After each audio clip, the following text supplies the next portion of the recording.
ITI విద్యలో సమూల మార్పులు తీసుకురావాలని కేంద్ర ప్రభుత్వం భావిస్తోంది. ఐటీఐకి ఇంటర్మీడియట్తో సమాన హోదా కల్పించాలని ఇటీవల నిర్ణయం తీసుకుంది.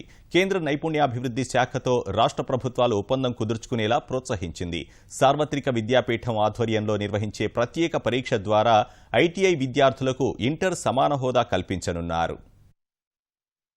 ఐటీఐ విద్యార్థులకు సాంకేతిక ఉన్నత విద్యను మరింత దగ్గర చేయాలని కేంద్ర ప్రభుత్వం భావిస్తోంది. 10వ తరగతి తర్వాత ఐటీఐ చేసిన విద్యార్థులకు గతంలో డిగ్రీ, పాలిటెక్నిక్ కోర్సుల్లో చేరే అవకాశం లేదు. +2 అర్హతతో ఉద్యోగాలకు దరఖాస్తు చేసే అవకాశమూ ఉండేది కాదు. ఈ పరిస్థితిలో మార్పునకు కేంద్ర ప్రభుత్వం, కేంద్ర నైపుణ్యాభివృద్ధి శాఖ, మానవ వనరుల అభివృద్ధి మంత్రిత్వ శాఖ మధ్య ఇటీవల ఒప్పందం కుదిరింది. ఈ ఒప్పందం ప్రకారం ఐటీఐ కోర్సులు పూర్తి చేసిన వారికి ప్రత్యేక పరీక్షను నిర్వహించాలని నిర్ణయించారు. ఏడాదిలో 2 సార్లు ఈ పరీక్షను నిర్వహించడం ద్వారా ఐటీఐ విద్యార్థులకు ఇంటర్ సమాన హోదాతో ధ్రువపత్రం అందజేస్తారు. జాతీయ సార్వత్రిక విద్యాపీఠం ఆధ్వర్యంలో పరీక్ష నిర్వహిస్తారు. ఆంగ్లం, ఉద్యోగ నైపుణ్యంపై నిర్వహించే 2 పేపర్లను రాసి ఉత్తీర్ణత సాధించడం ద్వారా విద్యార్థులు ఇంటర్ సమాన అర్హత పొందవచ్చు. ఈ అర్హత పత్రంతో ఆర్ట్స్ డిగ్రీ కోర్సుల్లో ఐటీఐ విద్యార్థులు చేరవచ్చు. పాలిటెక్నిక్ కోర్సుల్లో నేరుగా ద్వితీయ సంవత్సరంలో చేరవచ్చు. Railway, staff selection commission, banking, clerical పోస్టులకు సంబంధించిన ఉద్యోగాలకు దరఖాస్తు చేయవచ్చు. కేంద్రం నిర్ణయంపై ఐటీఐ విద్యార్థులు హర్షం వ్యక్తం చేస్తున్నారు. ఇప్పుడు ఈ national institute of open schooling వాళ్ళు ఇంటర్ +2కి సరిపోయేటువంటి జాబ్కి అవకాశం ఇచ్చారు. ఇప్పుడు ఈ పెట్టుకోవడం వల్ల మనం కానిస్టేబుల్కి కానీ ఇతర ఇంటర్ మీద పెట్టుకునే ఇలాంటి జాబ్స్కైనా కానీ ఎలిజిబిలిటీ వస్తుంది. ఇది మాకు చాలా ఆనందంగా ఉంది. ఇంటర్మీడియట్ కల్పిస్తాం వల్ల టెక్నికల్ జాబ్స్ కాకుండా నాన్ టెక్నికల్ జాబ్స్కి కూడా అప్లై చేసుకోవడానికి బాగుంటుందని అవకాశం ఇచ్చారు.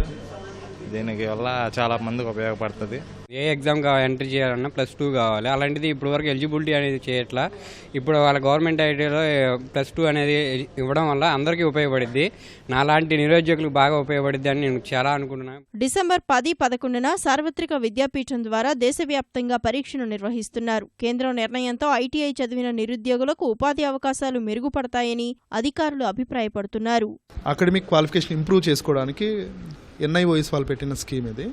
డీజీటీ అండ్ ఎన్ఐఓఎస్ మధ్య ఎంఓయూ ప్రకారము ఈ సర్టిఫికెట్ వలన ఏ జాబ్స్ అయితే ఇంటర్మీడియట్ బేస్ మీద పడతాయో ఆ జాబ్స్ కన్నిటికి వీళ్ళు ఎలిజిబుల్ అవుతారు. ఎవరీ సెమిస్టర్ వైజ్ ఉంటుంది. ఇది అక్టోబర్లో ఒకసారి, మరి ఏప్రిల్లో ఒకసారి ఈ అడ్మిషన్ ప్రాసెస్ నడుస్తుంది. ఈ టెక్నికల్కి అకాడమిక్కి ఉన్నటువంటి గ్యాప్ని తగ్గిద్దామనే ఉద్దేశంతో ఈ కోర్సుని వాళ్ళకి ఇవ్వటం జరుగుతుంది.